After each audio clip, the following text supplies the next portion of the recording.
Hello YouTube, Happy Christian here.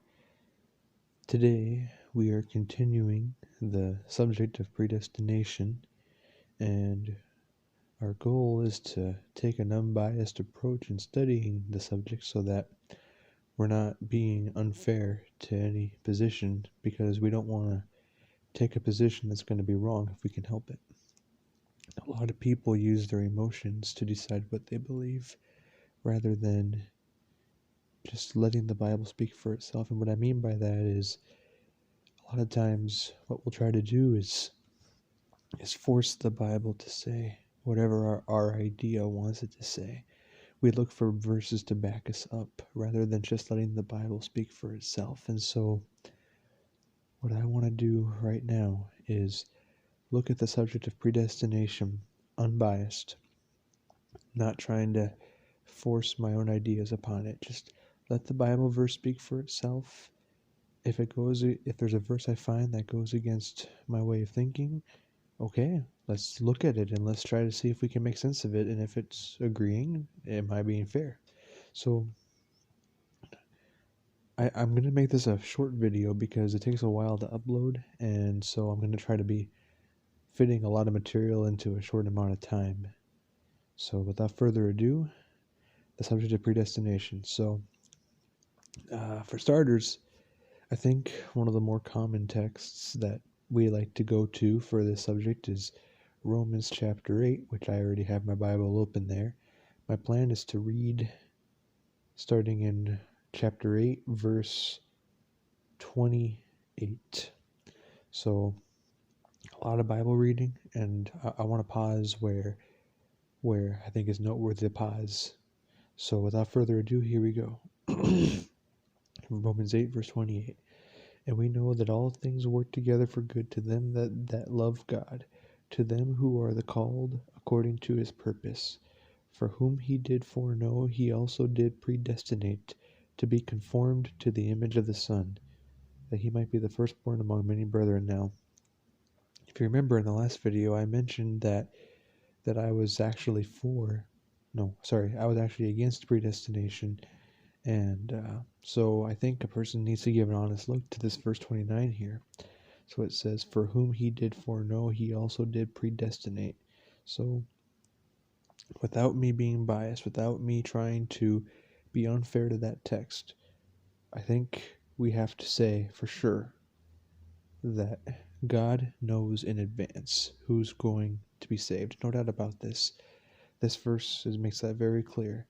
God knows who's going to be saved and who's going to be lost in advance. Obviously, he does. Now, the real question, I guess, lies in the word predestinate. What exactly does predestinate mean? Now, actually, as I'm saying this to you guys, I realize that I should have probably looked up the definition. At a later time, maybe in the comments section, I'll put in definition of predestinate just to kind of tie up that loose end. Okay, verse 30. Moreover, whom he did predestinate, them he also called. And whom he called, them he also justified. And whom he justified, them he also glorified. So apparently this word predestinate is pretty important. And if we're being honest here, I got to be honest and say that this is something I can't ignore. I've got to look at this text honestly and say, okay, I need to do more study and see what this text means. Incidentally, that's why the title of this video, I'm going to put it as probably mid-study rather than after study, because I'm not actually done studying this out yet. Anyway, let's go on. What shall we say then to these things? If God be for us, who can be against us?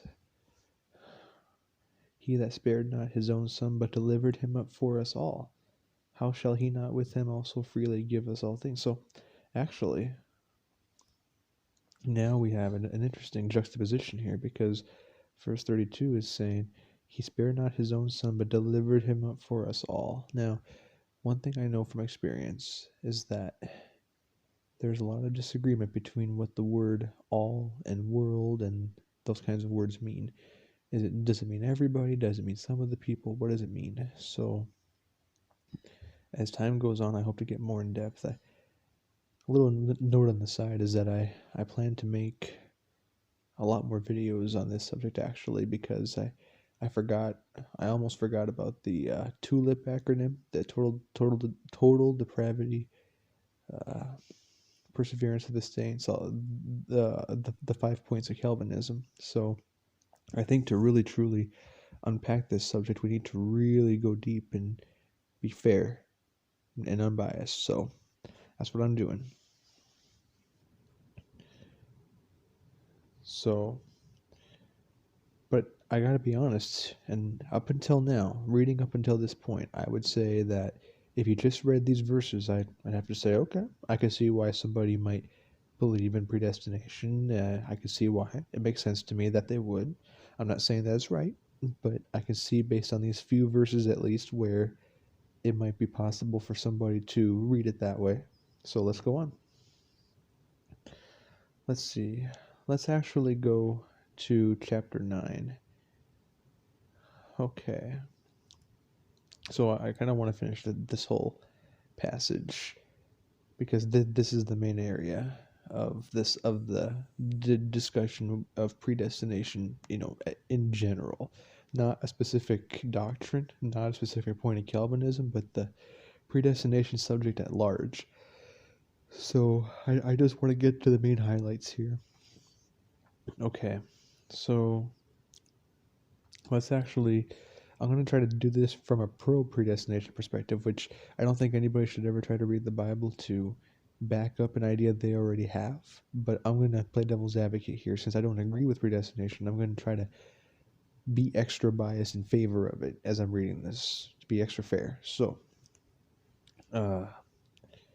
let's go to verse 10 of chapter 9 of Romans. Romans chapter 9, verse 10. So we're not too far from where we were reading. And not only this, but when Rebekah also had conceived by one, even by our father Isaac. And now, verse 11 is big here, watch this. For the children being not yet born, neither having done any good or evil, that the purpose of God according to election might stand, not of works, but of him that calleth. So obviously, we see the word election here. We see that it's not of works. So I take this to mean that a lot of the things that happened, it is not, at least if you look at it by this verse, it would be tempting to say, it's not because of what they did, it's because of God that calls. So to kind of continue this thought, let's go to verse 12. It was said unto her, the elder shall serve the younger. So I would say that definitely for sure that God knew in advance that Esau would serve Jacob, that Jacob would be superior to Esau, even though Esau was the older brother. No doubt about it. God knew in advance this thing. For sure, I can say that without any shadow of a doubt. And I can also say that I think it's probably irrelevant how Rebecca felt about it, how any of them felt about it. I actually would like to, let's see, I wonder if I have a cross-reference here that I could look at to try and see if we can, okay, Genesis 25:23, because I want to see if Rebecca actually was told this in advance, because I think you'll make an interesting point in favor of predestination. So let's go to Genesis chapter 25 and verse 23. Genesis 25:23. Okay. And the children struggled. Okay, so this is 25:22. Genesis 25:22. And the children struggled together within her, and she said, if it be so, why am I thus? And she went to inquire of the Lord. Verse 23. And the Lord said unto her, 2 nations are in thy womb, and 2 manner of people shall be separated from thy bowels, and the one people shall be stronger than the other people, and the elder shall serve the younger. So even before Esau and Jacob were born, God says, hey, this is how it's going to go. Esau is going to serve Jacob. So that's, now, I will say, when you read that text in Genesis, I've got to be fair to both sides here and say that it doesn't necessarily say in that text at least, that God forced Esau to be the way he was. It doesn't really say that. It just says that, but what we can be sure of is that God knew in advance what would happen. That we can say without a shadow of a doubt, and that obviously uh, God is all knowing, so there's nothing that can surprise him. Okay. As it is written, Jacob have I loved, but Esau have I hated. Now, this is another interesting verse. Good. So we're back in Romans 9:13. Another interesting verse here, because uh, I can actually cross-reference this to an earlier part of the Bible. So let's go to Malachi chapter 1. Malachi chapter 1,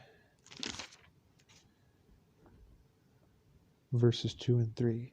I have loved you, saith the Lord. Malachi chapter 1, verse 2.